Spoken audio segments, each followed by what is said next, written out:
नमस्ते, जय श्री श्याम, राधे राधे। आप सभी को फिर से एक नए ब्लॉग में स्वागत है। दोस्तों, क्या आपको पता है कि दुनिया की सबसे महंगी चीज़ क्या है? पैसा, ज़मीन या सोना? नहीं, दुनिया की सबसे महंगी चीज़ है आपका समय। गया हुआ पैसा वापस आ सकता है, लेकिन गया हुआ एक सेकंड भी आप कभी लौट कर नहीं आता। हम में से ज़्यादातर लोग रोज़ 2 से 3 घंटे रील स्क्रॉल करने, फालतू गपशप करने या सिर्फ बिस्तर पर लेटे लेटे बर्बाद कर देते हैं और फिर कहते हैं, यार मेरी तो किस्मत ही ख़राब है, लाइफ में कुछ बदल ही नहीं रहा। किस्मत ख़राब नहीं होती है दोस्त, आपका टाइम मैनेजमेंट ख़राब है। आज इस वीडियो में मैं आपको ऐसे 15 काम बताने वाला हूँ जिन्हें अगर आपने अपने खाली समय में करना शुरू कर दिया तो अगले 6 महीने में आपकी ज़िंदगी पूरी तरह बदल जाएगी। आखिरी के 3 काम तो आपकी सोच बदल जाएगी। तो चलिए वीडियो को शुरू करते हैं। पहला काम, बुक्स पढ़िए। जब आप किसी सफल इंसान की ऑटोबायोग्राफी या सेल्फ हेल्प बुक पढ़ते हैं तो आप उसके सालों का अनुभव मात्र कुछ घंटों में सीख जाते हैं। खाली समय में कम से कम 5 पेज रोज़ पढ़ने की आदत डालें। दूसरा काम, अपनी वैल्यू बढ़ाए। आज का दौर स्किल का है। खाली समय में video editing, graphic designing, coding या कंटेंट रिलेटेड सीखें। ये रील्स आपको घर बैठे लाखों रुपये कमा कर दे सकती है। तीसरा काम, अपने शरीर पर ध्यान दे। एक थका हुआ शरीर कभी एक मजबूत दिमाग नहीं बन सकता। खाली समय में जिम जाए, दौड़ने जाए या सिर्फ 20 मिनट योगा करें। इससे आपकी एनर्जी का लेवल हमेशा हाई रहेगा। और चौथा काम, अगर आपको पढ़ने का शौक़ नहीं तो सुनना शुरू करें। जब आप ट्रैवल कर रहे हो या कोई छोटा मोटा काम कर रहे हो तो डायरफोन लगाए और किसी फाइनेंशियल एक्सपर्ट या मोटिवेशन स्पीकर का फास्ट कार्ड सुनिए। ज्ञान बढ़ाने का यह सबसे आसान तरीका है। पांचवा काम, मन को शांत करना। आज की दुनिया में हर तरह शोर है। खाली समय में सिर्फ 10 मिनट आंखें बंद करके बैठे और अपनी सांसों पर ध्यान दें। यह आपके स्ट्रेस को ख़त्म करेगा और आपको फोकस को 10 गुना बढ़ा देगा। छठा काम, पैसा कमाना जितना ज़रूरी है उसे संभालना उससे भी ज़्यादा ज़रूरी है। खाली समय में सीखें कि स्टॉक मार्केट क्या है, म्यूचुअल फंड्स कैसे काम करते हैं और एसेट्स और लायबिलिटीज़ में क्या अंतर होता है। सातवां काम, सिर्फ एक इनकम सोर्स पर निर्भर मत रहिए। अपने खाली समय का उपयोग एक साइड बिजनेस या यूट्यूब चैनल, ब्लॉग या कोई ऑनलाइन स्टोर शुरू करने में करें। क्या पता कल को यही आपका मेन बिजनेस बन जाए।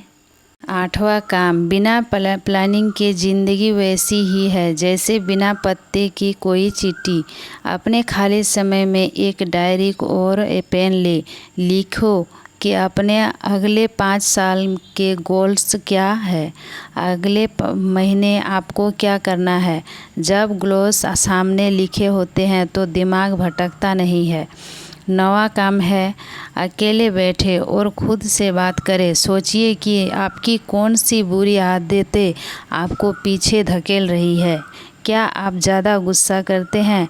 क्या आप टाल मटोल करते हैं? अपनी कमियों को पहचानने और उन्हें सुधारने पर काम करें। 10वां काम है, एक नई भाषा सीखना आपके दिमाग के न्यूरॉन्स को एक्टिव करता है। चाहे वो इंग्लिश हो, स्पेनिश हो या जर्मन। नई भाषा सीखने से आपके करियर के लिए ग्लोबल दरवाजे खुल जाते हैं। 11वां काम, आपकी बाहरी वातावरण आपके आंतरिक मन को दर्शाता है। अगर आपका कमरा बिखरा हुआ है तो आपका दिमाग भी बिखरा रहेगा। खाली समय में अपने वार्डरोब, डेस्क और यहाँ तक कि अपने फ़ोन की गैलरी को भी साफ करें। 12वां काम, आप उन 5 लोगों का औसत हैं जिनके साथ आप अपना सबसे ज़्यादा समय बिताते हैं। फालतू दोस्तों के साथ बैठकर दूसरों की बुराई करने से अच्छा है उन लोगों से जुड़े जो लाइफ में आगे बढ़ रहे हैं।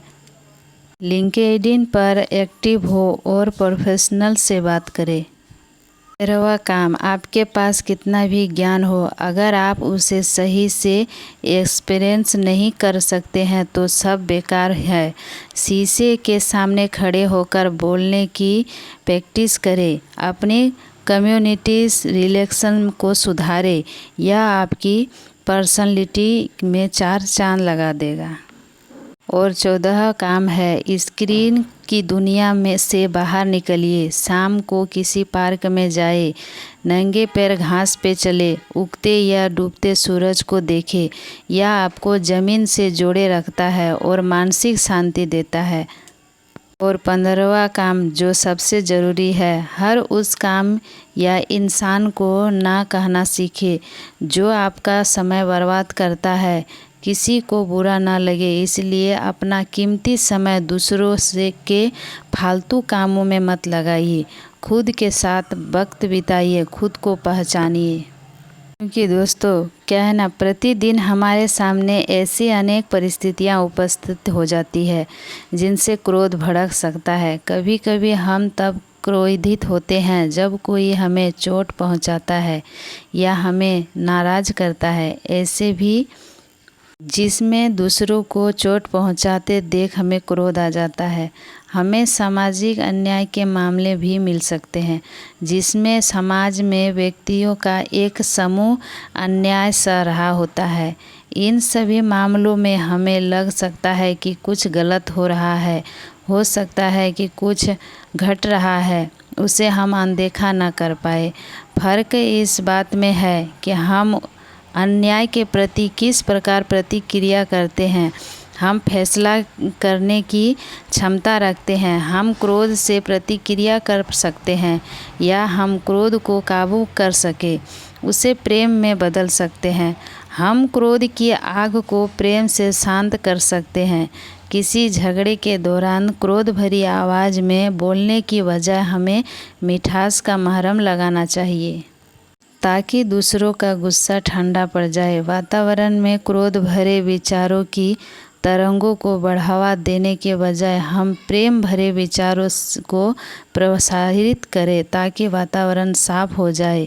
क्रोध से प्रतिक्रिया करने में बहुत ऊर्जा खर्च होती है। ऐसी प्रतिक्रिया हमें छीन सहनहीन कर देती है, पर हम अपनी ऊर्जा प्रेममयी प्रतिक्रिया में लगाएंगे तो उससे न सिर्फ हम परिस्थिति में सामान्य ले आएंगे बल्कि स्वयं भी उस प्रेम से ऊर्जा पाएंगे। जब हम प्रेम से व्यवहार करते हैं तो हम दरवाजे को खोलते हैं ताकि प्रभु प्रेम हमें से प्रवाहित हो। हम प्रभु प्रेम से ऊर्जा और उभार पाते हैं।